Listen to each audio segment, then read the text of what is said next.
Aujourd'hui, nous allons parler du programme de Alternative für Deutschland, l'AfD, donc le parti nationaliste populiste qu'il existe en Allemagne. Alors, on verra que le programme de l'AfD est plutôt un programme qui, alors que par le passé, je pense notamment au moment de sa création, ils ont pu être un parti plutôt eurosceptique, donc pour plutôt quitter l'euro que quitter carrément l'Union européenne, on verra que leur programme est de plus en plus celui d'un parti réellement nationaliste, comparable au Rassemblement national plutôt que ça a pu être par exemple par le passé, plutôt à Debout la France. Mais on verra quand même qu'il y a des différences et que l'AfD a un programme plus radical que le Rassemblement national, tout simplement parce que le Rassemblement national en France espère réellement gouverner le pays, alors que l'AfD sait qu'ils ont assez peu de chances quand même de gagner la prochaine élection. Un, parce qu'ils ne trouveront pas vraiment de partenaires pour former une coalition, et deux, parce que leur score risque de ne pas être assez important pour pouvoir espérer demain gouverner l'Allemagne. Alors justement, parmi les points qui sont plutôt traditionnels pour un parti d'extrême droite, on retrouve notamment l'interdiction des minarets. Il faut savoir que l'Allemagne, contrairement à la France, n'est pas un État laïque, c'est un État où justement il existe même eine Kirchensteuer, donc un impôt religieux, c'est-à-dire que si vous déclarez auprès de l'État allemand que vous êtes croyant de telle ou telle religion, du coup vous financez par vos impôts aussi les lieux de culte de ces différentes religions, donc ce qui veut dire que les musulmans, ils vont payer une partie de leurs impôts qui vont justement financer les lieux de culte musulmans. Donc du coup, l'idée, ce serait de la part de l'AfD de dire, terminé, on ne finance plus aucun minaret en Allemagne, on ne finance plus aucun lieu de culte musulman. Autre mesure qui est plutôt traditionnelle pour un parti d'extrême droite, vous avez le retour du service militaire. Alors le service militaire avait disparu dans les années 2010 en Allemagne, plus comme une mesure budgétaire qu'une mesure réellement de fin du service militaire. Mais néanmoins, voilà, l'AfD souhaiterait revenir justement là-dessus et retourner à une Allemagne dans laquelle il y a un service militaire. Autre mesure qui est assez peu surprenante aussi, c'est la fin de la redevance. Alors l'AfD a toujours été un parti qui, dans la grande tradition de ce qu'on peut avoir avec Trump aussi aux États-Unis, qui crie fake news toutes les 30 secondes. Et une de leurs cibles principales, ce sont les deux principales chaînes publiques allemandes, la ARD et la ZDF, donc la première et deuxième chaîne, contre laquelle ils se plaignent toujours qu'ils sont anti-AfD. Alors, il faut avouer qu'il y a plusieurs programmes qui existent sur les deux chaînes qui sont plutôt contre ce parti-là, de façon assez claire, mais c'est plutôt des programmes satiriques, comme on peut l'avoir aussi en France. Vous aviez, à l'époque, les Guignols n'étaient pas vraiment favorables au Front National, et ils ne s'en sont jamais cachés. C'est la même chose pour les programmes satiriques de la RAD et la ZDF. Néanmoins, les deux chaînes essayent de rapporter de façon plutôt neutre les dires des différents partis politiques, mais forcément l'AfD ne sort pas forcément sous une très bonne lumière à chaque fois que justement les deux chaînes publiques parlent d'eux. Donc l'idée, c'est de supprimer justement tout financement à la RAD et la ZDF, et de ce fait voir justement les différentes chaînes publiques allemandes complètement s'écrouler. Pareil, mesure qui est assez peu crédible parce que l'Allemagne a un très important réseau de chaînes publiques, aussi bien au niveau de l'État fédéral que des différents lenders. Donc c'est vraiment une mesure plutôt d'un parti qui sait qu'il va être dans l'opposition.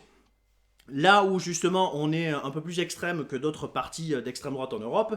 même si ça reste quand même dans la ligne de ce qu'on a pu voir dans cette crise du Covid, c'est justement la fin de l'obligation de porter des masques. L'AfD a toujours exprimé ses réticences face aux différentes mesures contre le Covid prises par le gouvernement allemand et par les gouvernements des différents lenders, au point même où ils avaient laissé entrer dans le Bundestag des opposants aux mesures Covid, qui étaient venus harceler différents membres du gouvernement, et justement dans ce qui avait été un peu similaire, enfin similaire non parce qu'il n'y a pas eu autant de violence, mais il y avait vraiment eu différents micro-groupes d'extrême droite qui s'étaient rassemblés devant le Bundestag, et certains étaient rentrés justement pour s'opposer à ces mesures qu'ils définissaient comme liberticides. Et encore aujourd'hui, vous avez régulièrement des manifestations, alors c'est pas des manifestations extrêmement larges, mais suffisamment larges pour être notées, de personnes qui vont s'opposer aux mesures pour lutter contre justement la propagation du Covid, et l'AfD essaie justement d'attirer ces différents groupuscules vers elle, notamment parce qu'il y a beaucoup de membres de l'AfD et de différents autres groupuscules d'extrême droite qui sont parmi ces mouvances, qui sont surnommés du coup par les autres membres comme Covidioten, donc idiots du Covid. Et donc, forcément, l'AfD essaie justement de montrer qu'ils sont de leur côté dans cette campagne 2021, même si forcément en septembre, on ne sait pas du tout comment sera la situation Covid à ce moment-là, si la vaccination aura continué, etc., etc. Il faut savoir que l'AfD se montre très réticente vis-à-vis de la vaccination, mais néanmoins leur leader, Alexander Gauland, lui s'est fait vacciner récemment. Donc on voit aussi le double langage qu'il peut y avoir chez l'Alternative für Deutschland. La dernière mesure principale qui est à sortir du programme qui a été voté la semaine dernière, c'est la sortie de l'Union européenne de l'Allemagne, ce qu'on appelle le Dexit, donc un peu comme le Brexit, donc en allemand on dit le Dexit. Alors soyons honnêtes, si demain ça arrivait, ce serait un peu la fin de l'Union européenne, comme si la France a justement quitté aussi l'Union européenne. Pareil, si une des deux plus grandes économies de l'Union européenne décidait de partir, bah, c'est la fin de l'Union européenne en tant que telle. Pareil, mesure qui... Alors, c'est une mesure qui est assez surprenante parce que justement les différents mouvements d'extrême droite en Europe se sont plutôt éloignés du fait de quitter carrément l'Union européenne. Vous avez Salvini qui a gouverné en Italie et qui n'était pas forcément favorable à quitter l'Union européenne, mais à, comment dire, démonter beaucoup de ses rouages d'un niveau global, mais quand même garder l'institution en tant que telle. Même chose pour le Rassemblement national qui se montre de moins en moins favorable à quitter l'Union européenne, et ce qui a causé notamment le départ de certains de ses membres, dont Florian Philippot. Et par contre, là, l'AfD reste justement dans cette ligne. On sent que c'est plutôt un jeune parti d'extrême droite qui n'a pas forcément encore d'ambition réellement de gouverner et qui reste vraiment dans une ligne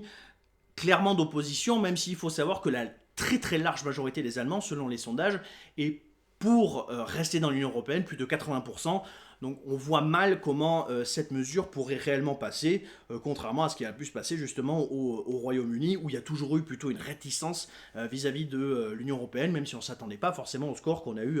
en 2016. Donc voilà les différentes principales mesures proposées par l'Alternative für Deutschland. Donc il y a le retrait de l'Union européenne, la suppression de l'obligation de porter des masques, le retour du service militaire, la suppression de la redevance et l'interdiction des minarets. Et la prochaine vidéo, on parlera des différentes mesures prises par les Grünen et on attendra justement de savoir qui sera tête de liste pour Die Grünen. Bis bald!